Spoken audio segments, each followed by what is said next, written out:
Bonjour. Peut-on tout demander à une IA? Eh bien, non. C'est ce qu'on va essayer de vous montrer dans cette séquence. Il y a des limites à la fois technologiques et des limites liées à l'interprétation des résultats. Alors, d'un point de vue général, il faut bien comprendre qu'en fait, Jocelyn Noirel nous explique qu'il y a des niveaux de complexité qu'il faut attendre d'une IA. L'IA va réaliser des tâches simples, des tâches précises, des tâches délimitées. Il y a en fait 7 types de tâches que l'IA peut réaliser. On les voit bien sur ce schéma. Elle peut réaliser une tâche qui répond à la question « Que se passe-t-il maintenant ?» Que dois-je savoir? Que me recommandez-vous? Que dois-je toujours faire? Que puis-je prévoir? Que puis-je éviter? Et que dois-je faire maintenant? Ce qu'il faut bien comprendre, c'est que plus la tâche à réaliser est simple et plus l'IA peut y parvenir. Et ça dépendra de la qualité des données, de la clarté de la question et de la complexité du problème. Alors, les limites technologiques sont détaillées par ces experts scientifiques. Écoutez-les précisément. Oui, le papa de Cyril, Luc Julia, nous donne les limites technologiques dans le domaine de la voix. Il y a des choses que l'IA peut faire dans le domaine de la voix et des choses qu'elle ne peut pas faire. Jérôme Monceau, qui est le papa de Pepper et de Nao, les robots, nous explique les limites technologiques aujourd'hui qui sont attribuées aux robots. Alexandre Pérez de l'entreprise 22 nous explique les limites technologiques dans le domaine du computer vision, ce qui veut dire en fait voir avec comment voit un ordinateur. Paul Baquet, Schéma Data Model, nous explique les limites des traitements de données. Donc tout ça pour vous dire qu'il y a des limites technologiques, ce n'est pas de notre domaine, allez écouter les scientifiques. Ensuite, je voudrais vous raconter une petite histoire pour vous montrer ce qu'une IA peut faire.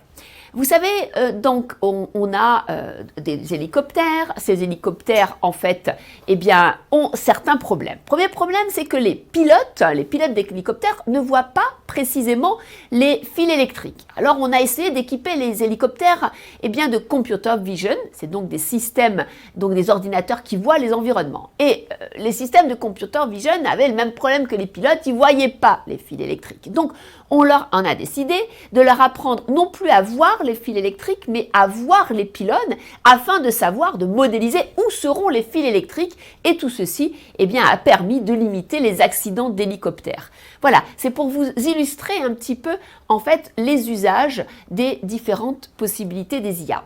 Donc les limites technologiques sont également complétées par d'autres types de limites qui sont les limites à la compréhension du résultat. Olivier Bier, rencontré à Boston et qui est un franco-canadien, nous explique que quand on analyse les résultats d'une IA, en fait, il faut prendre en compte toutes les limites liées à l'exploitabilité et à la fiabilité. Pourquoi? Parce qu'en fait, il y a des critères qu'il va falloir analyser après avoir vu le résultat.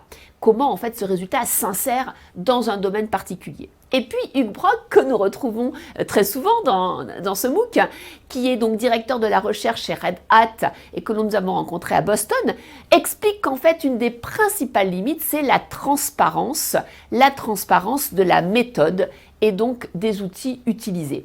Tout ceci pour arriver à la conclusion qu'en fait les IA ne peuvent pas tout faire, les IA vont proposer une version numérisée du monde, une version simplifiée de la réalité, on vous l'a expliqué précédemment puisqu'elles utilisent des modèles.